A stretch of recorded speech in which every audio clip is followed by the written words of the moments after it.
Que é o que se faz atualmente, né? Pelas redes, né? Pelas redes da pessoa. Então, assim, não, o dado sensível que a gente mais ou menos definiu aqui é um dado que te identifica. Ele não precisa te identificar no sentido de essa aqui é Camila Laranjeira, que mora em não sei aonde. Ele pode te identificar no contexto, né? Pelas suas características. Sim, exato. Ele pode me identificar como uma pessoa, sei lá, que faz pós-graduação, ou uma pessoa que compra muito mangá, não sei. Ou a pessoa que precisa parar de comprar iFood.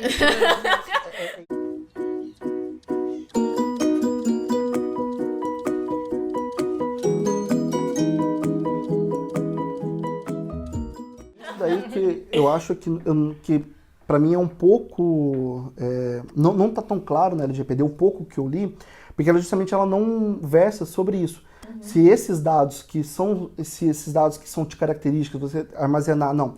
Eu tenho aqui, é igual você pega uma base de dados de clientes e você descarta CPF, identidade, endereço que realmente caracteriza a pessoa, e você armazenar padrões de compra da pessoa, atrelado a sexo, idade, escolaridade, se isso é ou não é considerado um dado sensível. Sim. Eu já vi pessoas falando que sim e já vi pessoas falando que não, Vai sabe? depender muito do contexto de conceito de privacidade Exato. também, né? Sim, Porque até onde você mapear o seu comportamento, você está se sentindo invadido ou não. Exato, sim, exatamente. E já trazendo para o contexto da videovigilância, é onde também não deixa claro se você pode extrair informações ou não das pessoas através da imagem dela, mas você não vai armazenar a informação que identifica ela. Tem um caso famoso que aconteceu há uns 2 ou 3 anos atrás, no metrô de São Paulo, que tinha painéis de publicidade no metrô de São Paulo, que tinham câmeras, que o objetivo dessas câmeras era identificar reações das pessoas ao ler a publicidade. Então, ou seja, você via aquela publicidade e você começa a identificar sensações da pessoa. A pessoa está feliz em ler isso ou ela não gostou dessa publicidade. Esse era o objetivo. Mas o IDEC, né, que é o Instituto de Defesa do Consumidor, entrou com uma ação dizendo que isso feria a privacidade das pessoas. E aí, onde está, para mim, é uma linha, assim, é muito bambo isso, sabe? É uma linha tênue ali, até onde você pode utilizar aquilo e até onde você não pode... Só uma coisa importante, a gente não está xingando a LGPD dizendo que ela não jeito pode nenhum. existir, mesmo porque ela é um passo importantíssimo, Exatamente. porque as coisas estão muito soltas. Sim. Se em qualquer lugar te pedem o CPF, pegam suas informações, pega sua digital e você não sabe se é seguro. Lembrando um pouquinho sobre o vídeo com o Hector, né, que ele falou muito sobre isso, sobre como é que a gente dá a nossa digital e nem pensa a respeito disso. E eu acho que agora, com a implementação da LGPD, vai ser muito bom, porque acordou as empresas, elas precisam pensar e ter uma responsabilidade muito grande com aquilo. Eu, por exemplo, tem vários sites onde eu já cadastrei um serviço, eu desfiz daquele serviço e eu não tenho garantia que eles excluíram meus dados. Então a LGPD ela vem justamente para nos proteger disso daí. E isso é muito bom. Eu já tenho um caso em que eu já cancelei um cartão de crédito e passou 3 meses o cartão de crédito chegou novamente na minha casa. Então se eles tinham como que eles mandam um cartão sem ter meus dados? Então é bom você ter essa garantia que as pessoas excluíram os seus dados. É que além da empresa ter que te dar garantias de que ela tá cuidando dos seus dados, que ela vai descartar, ela também não pode meio que te chantagear pelo seu dado. Sim. Empresas que falam assim, você vai ganhar 20% de desconto se você cadastrar seu CPF aqui. Isso é abusivo. Isso, para quem não tem oportunidade financeira, econômica de recusar esse desconto, vai dar o dado. Isso é abusivo, entendeu? Então, são cuidados que não é só, eu te garanto que eu vou apagar. Não, eu tenho que conseguir esses dados pela sua plena disposição, né? E por que a gente precisa discutir isso? Porque, mais uma vez eu quero colocar aqui, quando a gente utiliza vídeo, a gente coloca câmeras, nem sempre a gente quer apenas vigiar as pessoas, você também quer otimizar as coisas para as próprias pessoas. Exemplo disso é um trabalho numa fábrica e tal, você pode ter câmeras simplesmente detectando situações de perigo ou não para as pessoas, né? Então, por exemplo, lá no nosso laboratório nós temos projetos desse que consegue, utilizando câmeras, monitorar se as pessoas elas estão utilizando os equipamentos de segurança, se elas estão em uma zona de perigo ou não. Ou seja, e não tem objetivo nenhum. E em momento algum, a gente está fazendo uma identificação da pessoa para falar assim, o funcionário XYZ, ele não está utilizando a EPI, porque tem empresas que penalizam os funcionários quando elas não utilizam o EPI. Mas a ideia... Desculpa, EPI são os equipamentos de proteção. Capacete, luva, protetor auricular. A ideia é justamente quando acontecer aquela situação em que o técnico de segurança, que toda empresa grande tem possa lá e alertar, coloque seu capacete porque você está numa situação de risco. Não é punitivo, não é punitivo, exatamente. Mas no sentido formativo. Meu filho, não faça isso, exatamente. porque você vai se machucar. E para a empresa, ela é muito bom para ela ter esse tipo de sistema, porque ela reduz acidentes de trabalho, então, ou seja, você preza pelo bem-estar dos funcionários e acidente de trabalho além de trazer um acidente para a pessoa particular, eu estou vendo mais do ponto de vista da empresa, sabe? Traz uma série de problemas burocráticos, né? Legais. Então, ter um sistema daquele ali que faça isso é bom. E não é um sistema que está vigiando. Então, ou seja, não é que a vigilância, os sistemas, a visão computacional, o reconhecimento de face, ele veio só para destruir a privacidade das pessoas, né? E tem até o tanto que eu estou disposto a dar os meus dados para poder ser beneficiado por aquilo, que é né? a cultura da gente, né? A gente se cadastra em qualquer aplicativo que vai me dizer como é que eu vou parecer daqui a 50 anos. Exato, né? exatamente. Se você me dá algo em troca, eu te dou meus dados. Exatamente. A gente tem essa cultura. Mas o que vai ser legal na LGPD é isso, é que ela precisa estar explícito, que você está dando o seu dado, o que vai ser feito com os seus dados, como que ele vai ser armazenado, qualquer acidente de segurança precisa ser comunicado para você, e se você não querer ter relação mais com aquela empresa, ele precisa ser destruído. Ela é boa para isso. Mas existem termos ali que ainda eu acho que estão um pouco abertos à interpretação. E que precisam ser discutidos e serem adicionados e serem bem esclarecidos. Você não pode armazenar informações somente como sexo. Você não pode extrair sexo e idade das pessoas pela face. Entendeu? Você pode armazenar os dados, mas de forma criptografada que somente a polícia tem a chave para poder resolver aquilo ali. Porque seriam formas de você resolver, né? Sim. Ou você pode armazenar esses dados, mas com uma transformação que você ainda preserve a identidade da pessoa, mas consiga extrair informação como idade ou sexo da pessoa. Então, isso precisa ser discutido. E eu acho que aí passa a ser do momento que não somente legisladores discutir, mas precisa ter a presença também das empresas e da academia em chegar no consenso, e porque os legisladores precisam entender de que forma que a face da pessoa, como que ela vira um armazenamento. Sim. Porque, por exemplo, quando você tem uma base de dados de face, não necessariamente você precisa armazenar imagens, os pixels da pessoa. Você pode fazer uma série de transformações matemáticas naquela imagem e armazenar um vetor de números.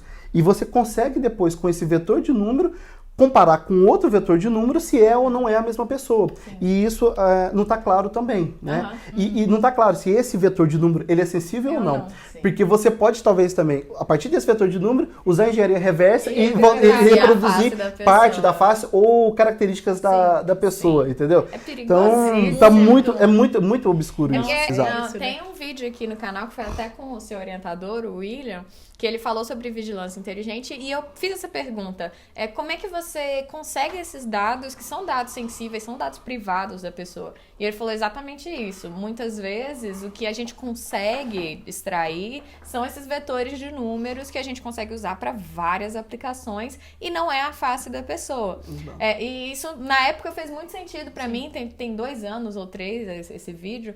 E agora eu penso, peraí, mas a gente já consegue reproduzir faces a partir do dado e não sei o quê. Eu tô começando a trabalhar agora com imagens e vídeos de abuso infantil, e eu fico pensando nisso. Eu posso extrair características, mas essas características elas podem ser usadas para reproduzir o conteúdo. Então, até que ponto eu dei essa volta toda para chegar, até que ponto a gente consegue dizer o que é um dado sensível ou não? Porque a gente pode dizer, você não pode guardar nada que identifique a pessoa.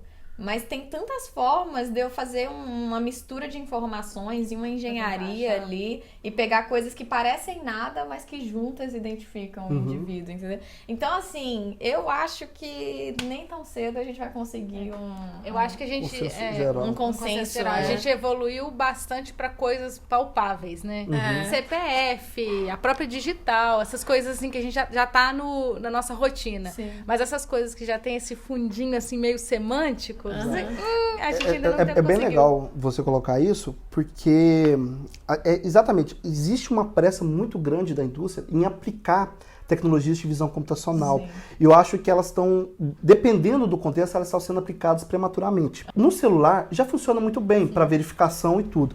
Mas você não pode, por exemplo, colocar um sistema de vigilância num ambiente não controlado e deixar o sistema próprio tomar ação. Sim. E é isso que as pessoas precisam entender, que muita gente que critica sistema de vigilância, elas precisam entender que o sistema de vigilância, muitas das vezes, ele não é utilizado para a polícia para condenar as pessoas. Porque elas veem assim que, tá andando uma pessoa na rua, o sistema vai lá e dá ordem. Vai, Prenda. prende Justamente não é isso. O sistema, ele tem que ser utilizado... Sorry, Dave. Eu acho que o sistema, ele tem que ser utilizado como um auxiliar. Então, ou seja, você tem uma lista de procurados e outras. Esses sistemas também, quando você tem essa questão de ter uma galeria, o sistema ele não fala assim, é essa pessoa, exatamente com essa pessoa. Ele atrela uma confiança. Então ele fala, ó, é essa pessoa, e geralmente ele não dá uma pessoa, ele dá um ranking de pessoas. Então ele fala assim, eu acho que é essa pessoa com uma certeza de 77%. A segunda pessoa eu tenho uma certeza de 60%. Mas isso é numa base, às vezes, de 2.000, 3.000, 5.000, até 1 milhão de pessoas. O policial, depois que tem essa lista, ir lá e abordar as pessoas, o suspeito. E mesmo se ele não tiver certeza que ele tem que seguir os protocolos policiais. Outro exemplo que a visão computacional pode ajudar, né? Que sem você tem que identificar as pessoas. Imagina que você foi assaltado no aeroporto, no shopping, que é um ambiente cheio de câmeras, e você não consegue reconhecer a pessoa, você não sabe o nome dela, não sabe nenhuma informação, mas você sabe, ó, eu sei que o suspeito ele estava usando uma camisa vermelha, estava de short, usando um boné branco. Você pode passar isso para um sistema de atribuição de características que ele vai filtrar aonde que pessoas de vermelho com boné branco apareceram. Sim. E cabe ali ao vigilante, em vez dele, que você sabe que você foi assaltado num range ali de meio-dia e meio-dia e 15. Então você tem 15 minutos de vídeo.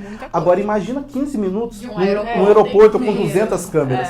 Então o sistema ele precisa filtrar e ele consegue achar ali pelo menos momentos em que, esse é o suspeito. Né? Mas o que não pode fazer pegar todo mundo que o sistema identificar de vermelho e sair atrás dessas pessoas e prenderem elas e colocar numa sala de espera, entendeu? A China agora, né, com o caso do coronavírus, né, que colocou drones andando e estavam identificando e alertando as pessoas que estavam sem máscara, né? Então, isso é bom?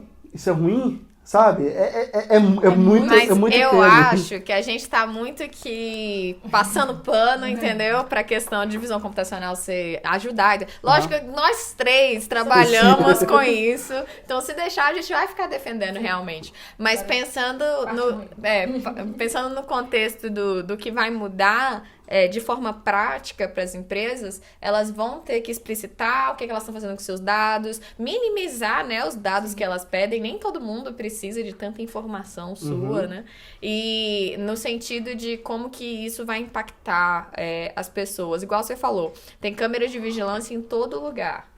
Eu vou poder chegar num estabelecimento e falar, aqui, com licença, eu não quero minha imagem no seu banco de dados. Entendeu? Como é que a gente consegue se portar uma vez que essa lei esteja vigente? Eu posso chegar numa farmácia e falar, eu quero que você apague meu cadastro, e sabe? Tipo, como que da sua perspectiva, como você acha que isso vai impactar a forma que a gente tem que se portar nos ambientes? Ou não vai mudar nada? Então, eu acredito que enquanto não estiver bem estabelecido na LGPD como que vai ficar essa questão de armazenamento de vídeos de vigilância, eu acho que vai ficar muito tênue. Hoje, se você chegar, sei lá, numa grande rede de supermercado, chegar lá pro gerente, chama seu gerente, por favor, e ele fala, você apaga a minha imagem do seu banco de dados, o que vai acontecer é o seguinte, o gerente ele vai falar assim, eu nem sei aonde que tá o servidor para isso ser armazenado, entendeu?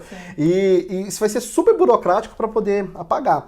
Mas, se na LGPD realmente forçar que você tem que concordar para aquilo ali estar na sua base de dados, eu acho que a empresa ela vai ser obrigada a pagar. Inclusive, e se você concordar, existe um trecho da LGPD que fala que a qualquer momento você pode solicitar para a empresa, eu falo assim, eu quero saber quais são os meus dados que estão com você.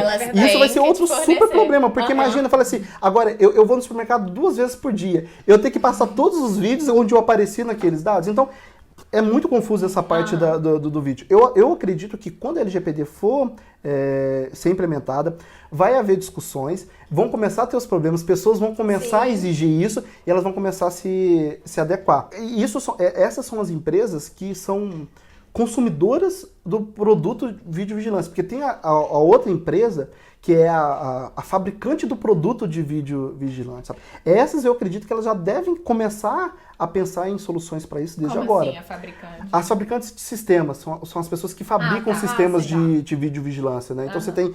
Porque, vamos supor, a rede de supermercado, ela compra o sistema de vigilante de outra pessoa. Então, ela não é ela que produziu aquele sistema. Agora, tem as empresas que produzem o sistema de vigilância e elas já devem estar atentos a essa lei, a LGPD, para começar a se adequar. Então eles devem estar muito mais por dentro do que vai acontecer do que eu mesmo. E o principal impacto é mais que a gente vai começar a ter direito de falar assim, peraí, isso aqui eu não concordo, isso aqui eu não quero. Eu acho que a gente vai chegar num ponto meio termo, onde a gente consegue que essas empresas respeitem mais a gente, sem precisar cair por terra sistemas de vigilância. Exato, assim, é por isso que eu quero muito que caia nisso, porque eu falei a perspectiva assim, né, da empresa que vai ser difícil para ela monitorar, mas ao mesmo tempo ela pode utilizar aqueles dados para saber quantas vezes ao dia que eu, Antônio, vai ao supermercado ou não. E inclusive ela pode colocar uma câmera com reconhecimento de objeto e ver o que eu estou comprando. Se bem que ela nem precisa, porque ela já tem essa informação no caixa, então basta ela atrelar o horário que eu estava no caixa com... Sim. Mas ela pode, por exemplo, ela pode muito bem saber que enquanto eu estava no corredor, eu peguei o produto da marca A, da marca B, da marca C, mas resolvi levar o produto da marca B. Então ela pode atrelar, ó, pessoas com o perfil do Antônio, ele gosta de comprar a marca B. E aí ela pega, mas por que será que ele pegou a marca B? Aí eles fazem uma comparação, preço. Então, ou seja, pessoas com o perfil do Antônio olham preço. Pessoas com o perfil da Camila olham, preferem marca C por causa que é um produto específico para o cabelo dela, ou alguma coisa desse tipo. Então, ou seja, se não tiver cuidado, e com a visão computacional avançando, você tendo conhecimento para isso, você pode extrair informações diversas, sabe? Sim. É igual hoje já é feito, né? Você vai lá e pesquisa no Google, shampoo masculino. Passa. Acabou 3 dias. vida. Exatamente. Acabou. Tipo assim, o seu Instagram vai ser uma Vai começar a propaganda crescer eterna cabelo em você que você nem imaginava. Exatamente. O que a visão computacional pode fazer é justamente trazer isso que acontece no mundo virtual para o mundo físico. Porque ele vai começar justamente a aprender isso. Ó. Eu fui lá, olhei shampoo e não levei shampoo. Da próxima vez que o sistema me reconhecer, eu entrei no supermercado e ele sabe que é o Antônio, por exemplo, já pode vir uma vendedora de shampoo. Olha, Antônio, entendeu? Esse é o shampoo tal. Você não gostaria de levar o shampoo? Temos um desconto para você. Que é isso que os sites fazem hoje em dia, né? Basicamente isso você vai lá e viu o produto. Você não comprou o produto. Aí ele fica ali insistindo. Passa 2, 3 dias e ele começa a aparecer com desconto para você, entendeu? E de repente aparece um e-mail lá da fabricante de shampoo. Você foi contemplado, leve 3 por 2, entendeu? No preço de 2. E é isso que vai acontecer no mundo real, se a gente não tomar cuidado. Então a LGPD ela vem para proteger esse tipo de abuso. De abuso, exatamente. A não ser que você concorde. Porque imagina se um dia a inteligência artificial chegar a um ponto que você já chega no supermercado e seu carrinho tá pronto. Nossa. Entendeu? Os aplicativos de compra, eles já fazem meio que isso. Quando você começa a comprar no supermercado pelo aplicativo, ele já tá com tudo anotado. Ele já tá com tudo anotado, ele já fala, olha, da última vez você levou esse amaciante. Você quer aproveitar que ele tá em promoção aqui? Então ele já te dá o seu carrinho pronto. Isso tudo que tá acontecendo, o produto deixa de ser aquilo que você está comprando e nós nos tornamos o produto. Eles começam a analisar não mais como que eu melhoro a qualidade do produto para me oferecer para o consumidor. Como eu faço você comprar mais. Como que eu faço para você comprar mais ou como eu adequo o meu consumidor a esse produto, entendeu? Como eu convenço ele, né? Tipo, como eu convenço que é isso que ele quer. Isso que é tenso, isso que você falou é muito tenso, porque vale pra tudo, entendeu? Como é que eu convenço que ele tem que assistir o meu programa de TV? Essa história do convencimento, ela é muito importante porque a gente tá discutindo aqui de forma abstrata até que ponto a gente não vai passar a ser influenciado, né? Pelo que a gente vê. Leve 3, pague 2, porque eu sei que você quer esse produto, mas você não comprou ele ainda. Então, olha só, olha aqui um empurrãozinho pra você comprar ele, entendeu? Então, o negócio de tentar influenciar a gente, que eu acho mais tenso de tudo. O que eu acho que vai ser legal é justamente isso, que as pessoas elas vão continuar sendo beneficiadas pelos benefícios que a inteligência artificial traz, mas elas vão estar mais cientes daquilo. acontecendo. Porque as pessoas precisam entender também que a LGPD ela não é que ela tá vindo para destruir tudo, não. É justamente para as pessoas se sentirem beneficiadas com aquilo. Um exemplo é o Google Maps, né? O Google Maps e o Waze, sinceramente, eu não vivo sem eles mais, né? Então, eu só ando com eles. Mas o dia em que eu resolvi entrar no meu histórico do Google Maps, que ele aparece lá a sua linha do tempo, eu assustei, entendeu? É simplesmente assustador, porque, tipo assim, tinha lugares que nem eu lembrava que eu estive. E ele começa a sugerir, igual, hoje eu acordei e ele tava lá falando, por causa que teve chuva, você vai demorar 11 minutos para chegar no seu trabalho, a minha média é 9. Opa, então eu preciso sair 2 minutos mais cedo de casa, né? Mas ao mesmo tempo ele saber os dias que eu fui trabalhar ou não. E uma coisa interessante também, né, nessa pegada assim de o que você entrega, o que você deixa ligado. Tem muita gente que já faz isso, que é desligar todos os cookies, andar só com VPN, porque a pessoa não quer ser influenciada de maneira nenhuma. E eu acho que isso também leva um pouco naquela questão do direito ao esquecimento. Que, assim, é muito nublado, assim, as coisas, como é que funciona. E talvez com uma lei que regule os seus dados, você realmente possa ser esquecido. O valor dos dados, ele é tão absurdo e a gente tem tão pouca noção disso atualmente, porque hoje o dado é a nova moeda, né? Acho que é legal a gente mencionar um pouco, sabe? Que esse dado é moeda, mas ele tem o dado que é pós o modelo ali de... Acho que vocês já devem ter falado nos vídeos de vocês um pouco sobre inteligência artificial e tal, então os telespectadores já devem estar acostumados quando eu falar modelo, né? Mas para você construir aquele modelo, você precisa de ter dados também, né? E as empresas hoje, por que dado é valioso? Por que hoje o Facebook ele tem um sistema de reconhecimento de face muito bom, igual o Instagram e tal? Eu não sei se vocês lembram no início, quando saiu o Facebook ele não tinha reconhecimento de foto, não tinha. Aí depois ele fez o sistema de marcação de fotos, ou seja, onde você rotulava você ia lá, colocava um quadradinho no rosto, lá, tinha uma foto nas três e falava, essa aqui é a Virgínia, essa daqui é a Camila, isso aqui é o Antônio. E outra, a gente achava o máximo fazer aquilo, entendeu? Nossa, eu posso falar então que é a Virgínia. Legal, porque agora eu falo, Virgínia, tava comigo na foto e tal. O que eles estavam fazendo? Eles começaram a usar esses dados para aprender. Hoje, se postar uma foto de nós três lá, automaticamente ele me avisa. Vocês postam, a gente pode até não ser amigos no Facebook, que ele me avisa, ó, Camila postou uma foto sua no Facebook. Porque ele já me reconhece, porque outras pessoas, às vezes eu nunca estive lá, sabe? Eu nunca postei nenhuma foto minha, mas tantas pessoas postaram foto minha e me marcaram, né? Que ele aprendeu quem sou eu. Então, ao colocar ali, ele já foi aprendendo aquilo. Então, esses dados para você desenvolver esses métodos são importantes, né? Hoje, para a gente, na ciência, a gente tem bases de dados públicas, mas que não chegam nem aos pés dessas bases que as empresas têm.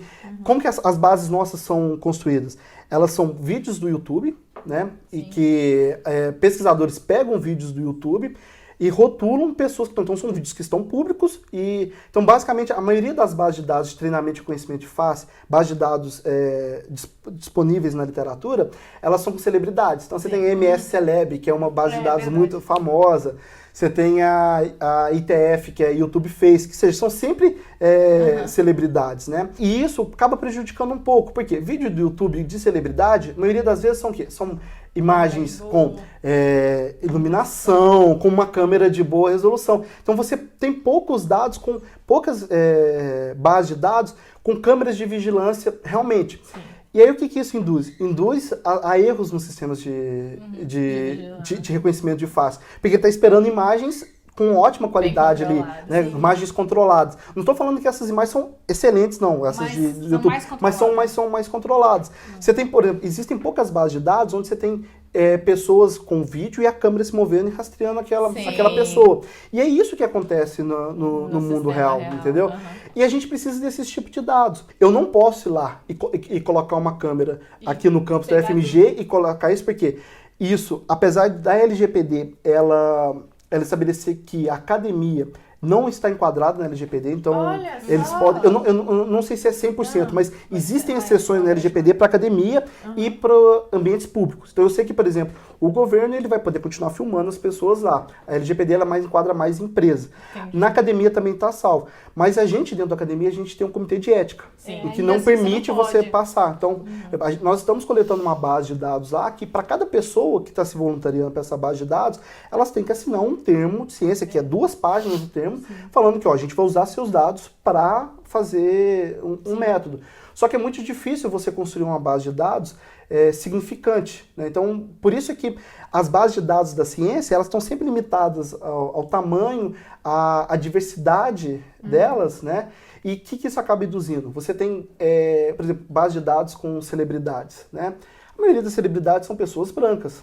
Então, você começa a treinar algoritmos somente com pessoas brancas, ou com pessoas, você tem base de dados, por exemplo, ocidentais, são pessoas mais ocidentais, Sim. e começa a falhar para outras etnias e para outras raças que não estão naquele conjunto de dados. E você tem um contrário também, você tem como a China também é um país muito forte em pesquisa, eles têm bases de dados super interessantes, porque eles não têm uma lei igual a LGPD lá. Então, por que a China é essa potência em reconhecimento de face? Porque eles fazem o que eles quiserem com os dados. É bem e eles mais têm, flexível. É bem exato, mais e eles têm 1 bilhão e 400 milhões de... Só que eles fazem isso com pessoas asiáticas, né? Sim, de etnia Aí não asiática. vai funcionar aqui. Quando você traz para Pro o Ocidente, já começa a dar alguns problemas. Não é que falha totalmente. E você também lá você também tem muitos ocidentes que vão para lá. Então essas pessoas acabam sendo caracterizadas. Então um estudo super bacana de uma pesquisadora da IBM, que ela começou a mostrar como que deveriam ser construídas bases de dados para elas se tornarem mais democráticas. Porque ela mostrou, por exemplo, ela pegou bases de dados públicas hoje, que muitos dos métodos são desenvolvidos nele, né? Essa pesquisadora ela mostrou que nas bases públicas o sistema tendia a ser racista, o sistema tende a ter um viés diferente. E ela mostrou que existem modificações que precisam ser feitas na base de dados para você treinar. E acaba que muitas das vezes, hoje, como reconhecimento de face ainda é um problema, se não está bem resolvido, eles não estão preocupados com isso. Só que a gente, na hora de... antes que tem que resolver. a gente tem que resolver problemas antes ali, para depois começar a preocupar com isso. Só que não pode ser aplicado na indústria ainda, porque existem esses problemas, né? A gente precisa ter essa preocupação também, como que a gente consegue desenvolver os nossos algoritmos, né? De forma que você tem acesso aos dados, mas sem tirar a privacidade das pessoas. Por isso a gente tem que fazer com voluntários, mas a gente não consegue ter uma base de dados tão extensa. E no Brasil você tem um outro impedimento, porque em outros países, como nos Estados Unidos, você pode ir lá e ser voluntário de um estudo, né? E você pode ser remunerado para aquilo. Sim. No Brasil isso é proibido por lei. Não sei qual é o motivo, mas você não pode. Aqui se você pedir alguém para te ajudar a coletar um dado, você der um bombom para ele, você não pode. Você não pode dar nenhum tipo de remuneração para a pessoa. Mas eu sempre achei isso genial. Aqui, eu te dou R$100 e você faz esse dataset aqui, você participa desse dataset. Você não pode. Então a gente acaba ficando de mão amarrada para evoluir esses métodos, para que os métodos parem de errar e gerem essas discriminações que as pessoas sempre têm medo, entendeu? Pois é. As empresas privadas que abusam da gente, pegam nossos dados sem pedir e te dão um bombom em troca, que basicamente é isso, né? Elas já estão ganhando dinheiro demais em cima dos nossos dados. Então, enquanto a academia está tentando respeitar as pessoas e coletar dados da forma correta, e isso faz com que os nossos datasets sejam tão pequenos e tão pouco diversos, tem grandes empresas ganhando bilhões por aí com o seu dado em troca de balinha, né? Se dado não fosse importante, empresas como o WhatsApp não teria sido vendida por $1 bilhão de dólares. Uma empresa, o WhatsApp que nunca deu $0,01 de retorno, né, porque ela não monetiza, mas ela tinha uma base de dados extensa, de pessoas, né, de imagens que são trocadas e tudo. Mas só o fato de você ter as pessoas que utilizam, a localização delas, né, o país de onde ela veio, o número de celular, só de ter o DDD delas, você já consegue ter perfil muito grande. Sim. O dado, ele é caro. O dado, ele é muito importante. E isso é outra coisa que a LGPD vem, para poder proteger que nenhuma empresa venda seus dados para outra empresa também. É uma coisa que a gente sempre lembra. se o serviço é bom e gratuito, é porque você Será está o sendo seu vendido. produto. Se você não Sim, consegue sim. enxergar o produto é você. A não ser que o código seja aberto. Você pode ter aí você sorte pode de olhar, código, porque você pode olhar o que está acontecendo ali, sabe? É. Há uns 2 anos atrás, o Stallman, né, que o Richard Stallman teve aqui no Brasil, teve na FMG, ele deu Sim, uma palestra e ele falava exatamente isso, sabe? Só confie naquilo que é bom e é gratuito, se o código estiver aberto, você ter realmente certeza daquilo que está acontecendo. O Porque- fato da gente não ter noção do que é feito com os nossos dados e dessas empresas estarem lucrando tanto com coisas que a gente não faz ideia, tem que ser no mínimo preocupante, né? Mas eu vou encerrar, porque se deixar, o Antônio vai ficar falando até amanhã, entendeu? Se vocês gostaram do vídeo com o Antônio, vocês podem pedir pra gente chamar ele de Se tiverem novo. mais perguntas, fica à vontade. Coloca aí. aqui embaixo. As redes sociais do laboratório, que é bacana para vocês conhecerem o nosso trabalho, né? Tem um site que é o www.senselab.dcc.fmg.br. Tem também o Instagram do laboratório, tem o YouTube, tem o perfil no Facebook, no LinkedIn. Eu não lembro de cabeça agora quais que são, mas a gente coloca aqui embaixo depois. Mas vale a pena vocês acompanharem também. É uma coisa que é bacana frisar, né? Que a gente não precisa ir lá na China para resolver os problemas. A gente está resolvendo aqui também, sabe? Não é só o nosso laboratório, a gente tem o Recorde na Unicamp, tem um pessoal também na Unesp, USP de São Carlos, que estão desenvolvendo essa parte e estão preocupados também com essa parte de privacidade, né? Como que a gente vai resolver isso tudo? Então é isso, gente. Muito obrigada. Até semana que vem. Falou. Mas-